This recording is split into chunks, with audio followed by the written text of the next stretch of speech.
Hello everyone, Steve here with another practical video from the dining room table.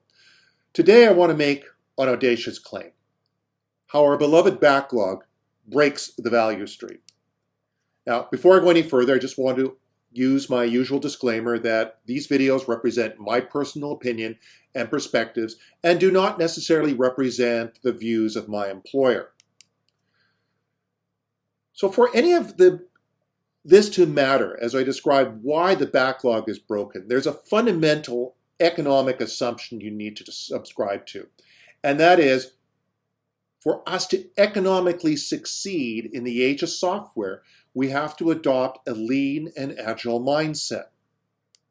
Now, when I talk about lean, I'm taking the definition from Taeki Ono, or the description from Taeki Ono, where he said, reduce the time from when we receive an order until we deliver value by relentlessly reducing waste. And, we could take a look here at some of the principles of lean. We said define value, right? In other words, know what product or service that you make that actually creates value. Identify the steps in the value stream. So this is where the value streams start coming in. How do we make that product or service that delivers value? From the time that somebody says, I want, to the time we deliver it, what are these steps? Create flow. Flow means that the work in progress, the information, the people flow seamlessly and without interruption from steps to steps. There is no delays in moving from the trigger through to delivery of value. Establishing pull, very classic lean, right? We don't push work to the next step. We let the succeeding step pull the work such that the flow through this becomes self-regulating. Otherwise, what will happen is we will start getting delays, work will start pooling, and we lose the value of lean. And finally, pursue perfection. Always be looking at this value stream and say, how can we reduce the lead time by removing waste?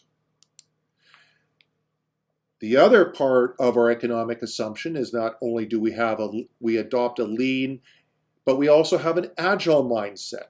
And agile, for most of us, we tend to think of agile as given by the Agile Manifesto, which is a wonderful document that captured the minds of software developers. But I would like to propose a simple, pithy definition of agile that really helps us understand the economic consequences and benefits of agility. And that is sense and respond faster than the rate of change. In other words, we're taking the title from Kent Beck's book on XP, Embrace Change, right? Because it does take much imagination to understand what happens when your ability to sense and respond, in other words, your ability to make decisions, falls behind the rate of change. So now with these definitions, let's explore our beautiful backlog. And I want to emphasize, this is not a critique of the backlog, but it is really trying to bring sanity back to the backlog. So the backlog is a truly beautiful thing. It is this repository of prioritized work where a team can go and grab the next most important, valuable item for them to work on. So the backlog is the basis of agility. It is what enables us to embrace change because we have a wonderful dedicated product owner, or depending on the framework you're using, customer representative, who adds work, removes work, reprioritizes, right, in response to the change that's happening around them, right? We are able to visualize all the work for a potential product. So how is this beautiful thing broken? Well, for that, we need to turn to one of the grand elders of the software engineering, Frederick Brooks, who wrote quite a few years ago, the hardest single part of building a software system is deciding precisely what to build. Now, my background is I'm an engineer. And if I know what to build, I can build it right.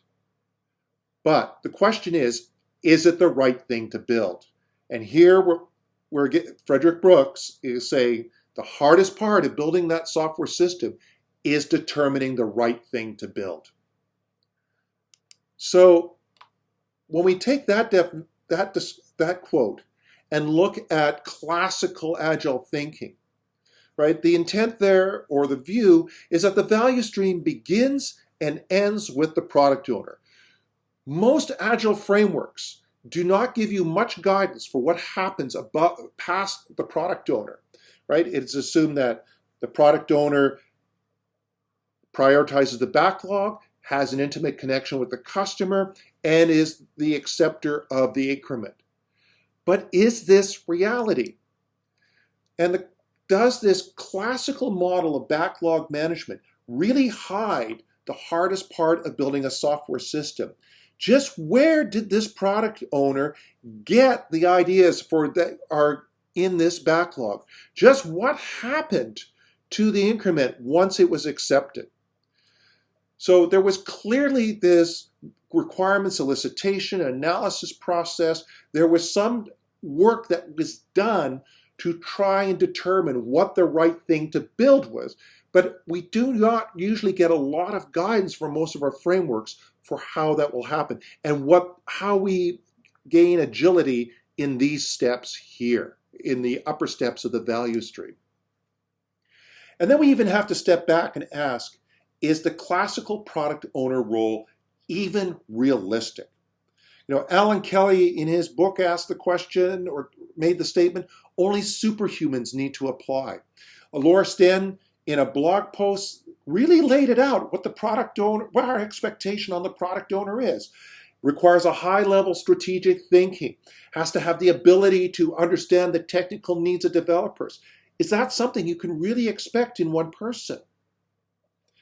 And then academic studies have actually questioned the sustainability of the product owner role. Here we have Andrea Martin, Robert Biddle, James Noble, in a study that they did back in 2004, in the early days of Agile, when it was still very much a team-based framework. And they said, we have found that customers have a pressured and stressful role, leading to issues of sustainability. Again, remember, they're examining XP, where their owner of the backlog is called the customer.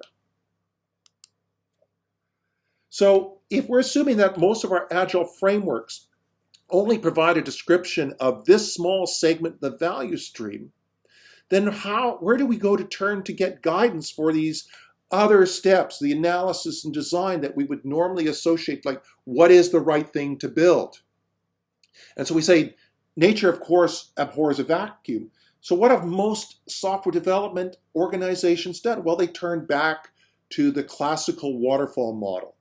And we ended up creating these hybrid methodologies, like go by the derogatory terms like agifall or water scrumming or scrummerfall, right? We integrate our agile development team into a waterfall framework. And so what does that do? What happens to agility, right? There are sense and response cycles, because effectively, here's how our backlog breaks the value stream. We more often than not in these agifall or water scrumming frameworks, we do our analysis and design up front, and then we throw our requirements document over the wall.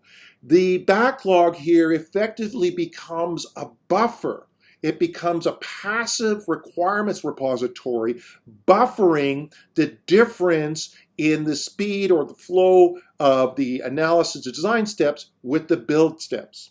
And if we really embrace the idea that Agile is about sensing and responding, how many learning cycles are we getting? Well, in the team here, we're probably getting a lot. Especially if this team is running a beautiful 2-week sprint cycle where they're able to pull items from their backlog, plan their sprint, deliver it, they're getting feedback and learning every 2 weeks. But what about the rest of the cycle? How quickly are we learning Are we building the right thing? How quickly are we getting? Is this product or service that we're building here fit for purpose? We're essentially not getting very many learning cycles, or we're getting much slower learning cycles for the hardest single part of building a software system. Worse, by breaking the value stream, we cause a misalignment of interests, because breaking the value stream can cause us to lose sight of the customer. Realistically, in most organizations, the value stream to deliver any value to a customer needs to cut across numerous organizational or functional silos within the organization, right? We flow across sales, marketing, development, and operations. But more often than not, our agile efforts are focused here on just a development team. So while the development team may say, hey, our value stream is beautiful, we're agile, we got great velocity, they have lost focus on the customer. They're focused on, can we meet our engineering KPIs versus, are we actually delivering value to the customer? They think they're doing great, and the customer's going, where's my product? Why does it take us so long to get anything done? And this results because of the broken value stream, causes us to lose the sight of the customer and results in misaligned interests. So problems with our traditional model of backlog management. It encourages a coding-centric view of agility and value creation. It impedes the flow. It breaks that value stream. We lose customer focus, and the product owner role is completely unrealistic in any realistic enterprise scale development. So how do we transform this? How do we take our venerable backlog that we've come to know and love and restore flow? Well, to move forward here, we have to ask if we are truly going to embrace lean and agile thinking. And remember, we said our fundamental economic assumption here is you believe we get economic advantage through lean and agile thinking. Then we have to change our mental model of the backlog from being this passive reservoir of requirements to becoming a flow-based backlog for actively managing value. And so how do we do that? Well, just look at how we typically represent the backlog, right? We have this thing, we sometimes call it the stack of plates model, right? We have items coming in and we take them out the top. Well, flow doesn't happen through a closed pipe. So one of the first things we have to do is open up this backlog at both ends. We have items flowing in and we have items flowing out. This also changes just our mental model of what the highest priority item is, right? We have items here in the backlog. The highest priority is flowing out through the bottom of this pipe. But we always have more ideas than we have the capacity to deliver. In fact, I would argue that if a team is just gently keeping up with the rate of idea creation in an organization, we have an economic problem. And so we have far more ideas. There's always great ideas in any reasonable corporation. There's everybody has great ideas of what we can do, what we could try that would open up markets or reduce cost to us. So we need to be able to represent the backlog in this way, that it actually has this wide funnel that's accepting a wide variety of ideas, far more than we can ever deliver. But if we're accepting far more ideas than we can ever hope to deliver, then we're going to overflow our backlog. So we're going to need some kind of wastegate or drain to drain away the excess ideas. In other words, this is a metaphor for the active management of value, that we have to be actively making decisions that we are not going to do something. Remember, the definition of strategy is knowing precisely what you are not going to do. Yes, these ideas were probably really, really good, but if we do these, then we're not going to do these. And so really the decision comes down, what is the most valuable and important thing for us as an organization to do, right? Frederick Brooks, deciding precisely what to build, what creates the best value for us. And then finally, we all too often represent the backlog as a beautiful, steady flow of work, and that should not be the case, right? The flow is turbulent because ideas are arriving at different times, they're different sizes, they are of different readiness. So you really have to be able to show that what we're doing with the active value management of the backlog is not only are we throttling this flow by discarding work that is less valuable, but we also need to be stabilizing it. But the intent is our flow is turbulent because, as Donald Reinerstein said in his noteworthy book, Product Development Flow, value cannot be created without variation. Turbulence represents that variation. One final characteristic of the backlog. We've always tended to draw the backlog to the left of the team, emphasizing that it's sort of this passive reservoir that the team can pull from.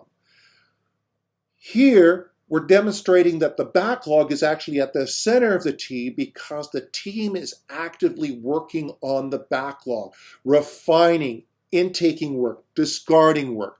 So the backlog is not this passive reservoir of work for the team, but a tool for active value management.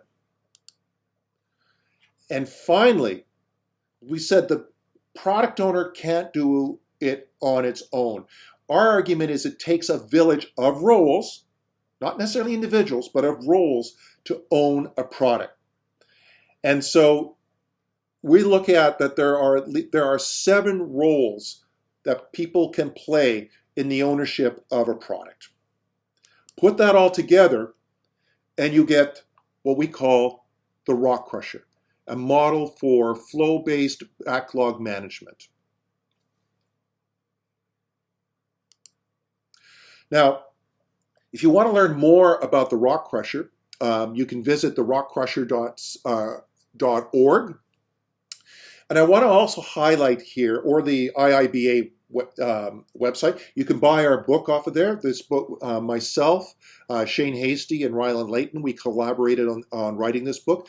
I want to emphasize here, the book here is based on patterns of success we've seen with organizations using their backlog to actively manage the delivery of value.